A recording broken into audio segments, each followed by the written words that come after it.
Commissioner Karachi Syed Hasan Naqvi का छुट्टी के रोज deputy commissioner Malir Salimullah Uddho, deputy commissioner Korangi Masood Bhutto और प्रोजेक्ट के हमरा मलीर एक्सप्रेसवे का दौरा।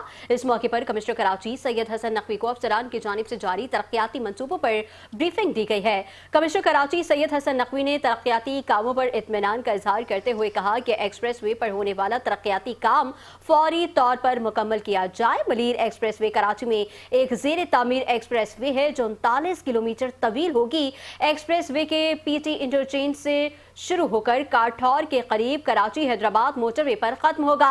इस रूट के मुकम्मल होने से शहरियों को सफर में आसानी होगी। तरक्याती कामों में मटेरियल का खास ख्याल रखा जाए। नाकिस मटेरियल इस्तेमाल करने वाले ठेकेदारों को ब्लैक लिस्ट किया जाएगा। अवाम के टैक्स के पैसों को सही जगह इस्तेमाल करवाना हम सब का फर्ज है। ये तरक्याती काम कौम की अमानत है। तरक्याती कामों में किसी किस्म की कोताही बर्दाश्त नहीं की जाएगी। कमिश्नर कराची सैयद हसन नकवी ने डिप्टी कमिश्नर मलीर और डिप्टी कमिश्नर कोरंगी को हिदायत की कि तमाम तरक्याती कामों की खुद निगरानी करें और रिपोर्ट कमिश्नर ऑफिस को अरसाल करें।